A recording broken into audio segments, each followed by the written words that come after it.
いよいよ12月も中盤に突入。もう少ししたらクリスマスとかいうクソイベとっても素敵なイベントが来るんで、ちょっと洋食を多めにしていこうかなと思ってる。今回作るのは俺の大好きなジェノベーゼというバジルをペーストにしたパスタ。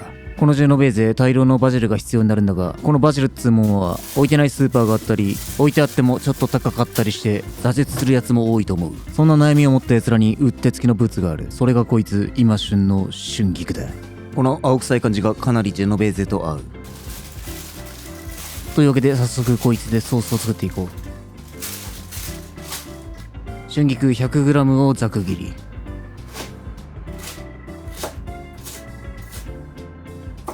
カットした具材はすべてミキサーにぶち込んでいく。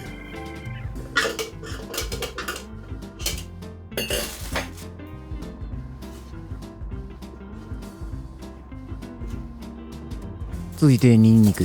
小さめのやつをチョイスし皮を剥く。好きならもっと入れてもいいが生なんでね、あまり入れすぎると口臭がちょっとあれなんで、これからデートを控えてるリア充どもは10個ぐらい入れてください。そしてここに粉チーズ大さじ3。この間リゾットの動画でも説明したが、使ってるチーズはもちろんこのグラナパターノ。本格的な味で一番コスパがいいのがこいつだ。イタリアン好きでまさかまだ買ってないやついないよな。一応概要欄に載せておく。で、ジェノベーゼといえばマスのみ。カルディとかスーパーの中華コーナーに売ってたりする。コク出しのために入れる。なかったら他のナッツ、カシューナッツやクルミ、ピーナッツなどで代用してもいいし、なくても大きく味は変わらんので、なかったらないでもいい。で、オリーブオイル、春菊と同量。春菊 100g に対し 100cc。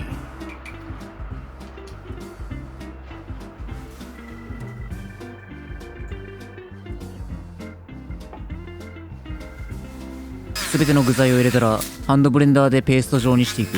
ミキサーがない場合、すりこぎですりつぶしたり包丁で叩いてペースト状にするが、こういうミキサーみたいなやつは1個持っておくと料理の幅が広がる。なおバジルは熱に弱いんで、あまりミキサーを回しすぎない方がいいが、春菊の場合はそこまでデリケートに扱う必要はない。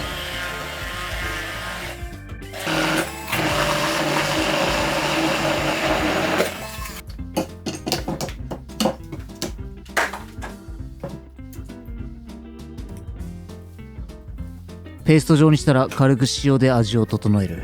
もしあればアンチョビなんかで塩気を足してもうまい。よし、これでソースは完成。合わせる具材を準備する。今日はオーソドックスにジャガイモといこう。あとジェノベーゼだったらインゲン豆とかもよく使われる。ソースが主役なんで具材はお好みで大丈夫だ。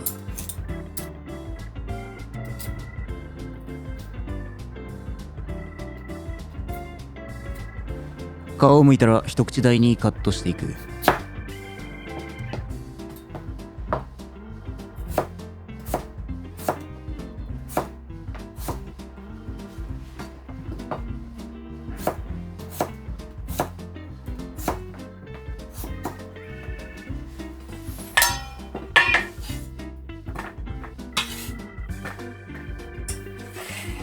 というわけで仕込みは以上だ。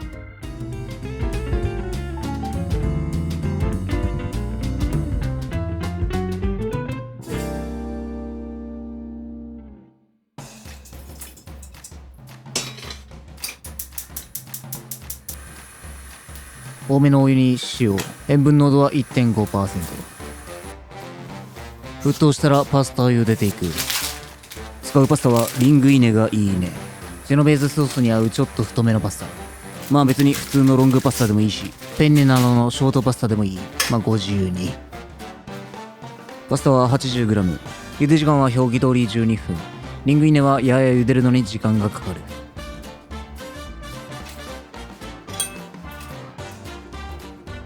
同じお湯でじゃがいももついでに茹でていく。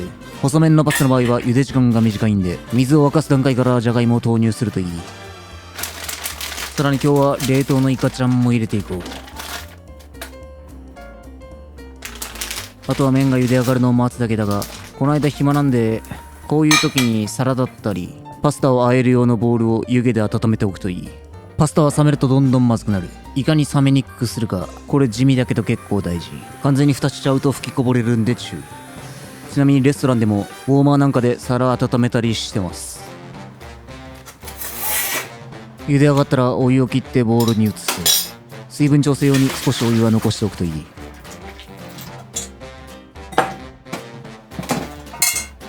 そこに先ほど作ったジェノバソースを絡める。だいたい大さじ2から3ぐらい。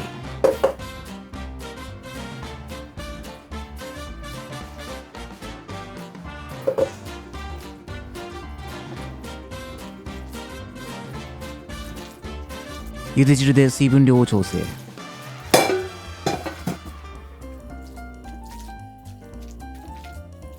仕上げのエキストラバージンオイルで風味付け。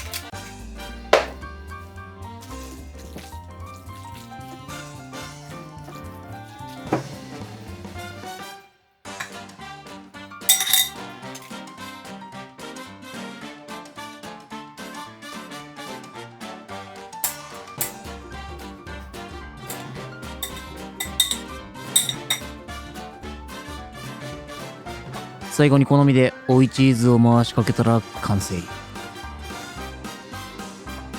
春菊のジェノベーゼ。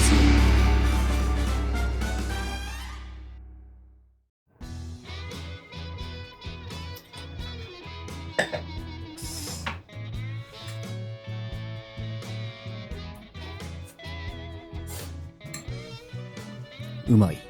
ジェノベーゼ大好きおじさんが認定しよう。これは完全にジェノベーゼ。実際にバジルで作ったジェノベーゼと一緒に出されるとさすがに違いはわかると思うが、不思議なことに片方だけ出されたらマジでジェノベーゼと信じちゃうレベル。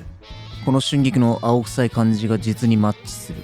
これ実際にダチに振る舞ったことあるんだが、春菊を使ったと言ったらみんな驚いてた。春菊なんて今一束100円で買えるし、バジルと比べてもめちゃくちゃコスパいい。バジルより扱いはデリケートではないし、割と日持ちもする。このソースも1週間程度は余裕で持つ。ソースもミキサーにかけるだけだし、一度ソースさえ作っちまえば、あとは麺と和えるだけなんですげえ簡単だ。ソース自体はそのままパスタに使ってもいいし、トマトソースと合わせるのもいい。焼いた肉にかけてもうまいし、パンをディップしてもいい。今回作った分量だとソースは余ると思うが、まあ割と使い回しは効くんで安心していい。まああとはなんか緑で綺麗な色だし、クリスマスの一品としても合うんちゃう。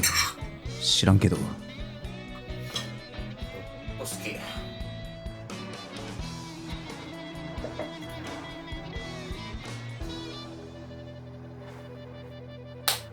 ごちそうさまでした。